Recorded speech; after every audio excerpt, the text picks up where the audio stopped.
유순이 할머니의 용기 있는 새 출발. 새벽 5시, 유순이 할머니는 조용히 하루를 시작합니다. 30년 동안 한 번도 거르지 않은 일상입니다. 할머니는 밥솥을 열고 그릇을 꺼내며 가족들을 위한 아침상을 차립니다. 김치찌개가 끓는 소리와 갓 지은 밥의 냄새가 집안을 채웁니다. 처음에는 가족들이 고마운 말을 전하며 함께 아침을 먹었습니다. 어머니 덕분이에요. 할머니가 계셔서 든든해요 라는 말에 할머니는 큰 보람을 느꼈습니다.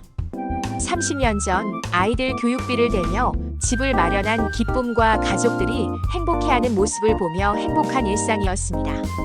하지만 시간이 지나면서 고마운 말들은 점점 줄어들고 할머니는 가족들의 시선이 무심해졌다는 걸 느꼈습니다. 어느 날 며느리가 친구와 통화하며 우리 집에 가정부가 있어서 라고 말하는 걸 듣고 할머니는 잠시 멈칫합니다. 그때는 정말 고마웠던 며느리가 이제는 가정부처럼 느껴지기 시작했습니다. 할머니는 여전히 아침을 차리고 집안일을 마친 뒤 혼자 식사를 합니다. 가족들은 바쁘다는 이유로 각자 따로 먹거나 밖에서 해결합니다. 할머니는 생각합니다. 내가 없다면 이 집은 어떻게 돌아갈까? 그러나 그 질문에 대한 대답은 바로 나오지 않았습니다. 어느 날 할머니는 허리가 아파 병원에 갔고 결국 수술이 필요하다는 진단을 받습니다.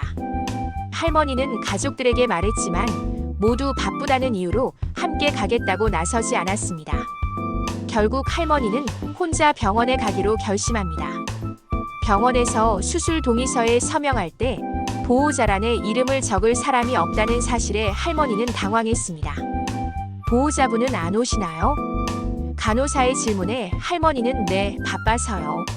라고 짧게 대답합니다.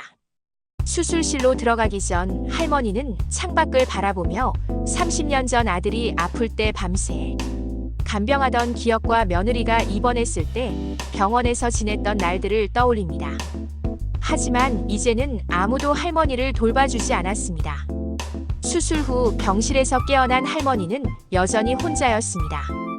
간호사는 물 한 컵을 가져다 주며 가족분들이 늦으시네요. 라고 말합니다. 할머니는 고개를 끄덕이며 바쁘거든요. 라고 짧게 답합니다. 퇴원 후 집에 돌아와도 아무도 할머니의 상태를 묻지 않았습니다. 오히려 저녁은 언제 해주세요? 라는 말만 들려왔습니다.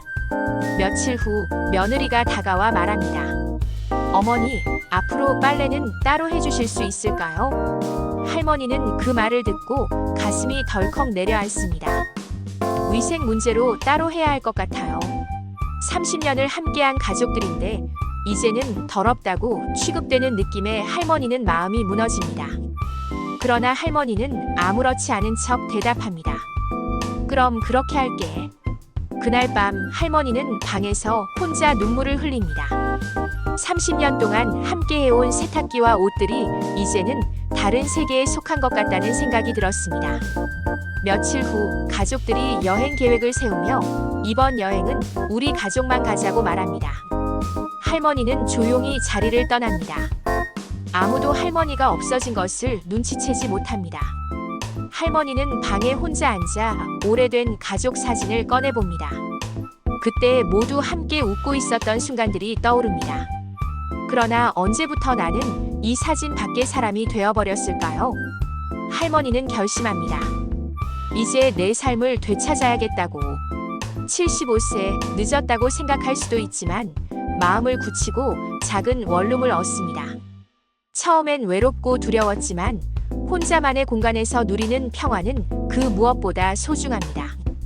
동네 할머니들과 차를 마시며 이야기를 나누고 서예를 배우기 시작했습니다. 붓을 잡고 한 획 한 획 그어가며 마음이 차분해지고 공원에서 책을 읽으며 혼자만의 시간을 즐깁니다. 할머니는 그동안 놓쳤던 작은 기쁨들을 다시 찾기 시작합니다. 사람들은 할머니에게 묻습니다. 이 나이에 새 출발이라니 늦지 않았나요? 할머니는 미소를 지으며 대답합니다. 늦었다고 생각할 때가 바로 가장 빠른 때예요. 75세에 시작한 새로운 삶, 할머니는 후회하지 않습니다. 오히려 이제야 진짜 자신만의 인생을 살고 있다는 생각이 듭니다. 새로운 하루가 밝아오고 할머니는 아무도 깨우지 않는 새벽에 여유롭게 차를 끓입니다. 창밖으로 비추는 따뜻한 햇살을 보며 할머니는 자신만의 삶을 누립니다. 진짜 인생은 지금부터 시작된다는 것을 할머니는 이제야 깨닫습니다.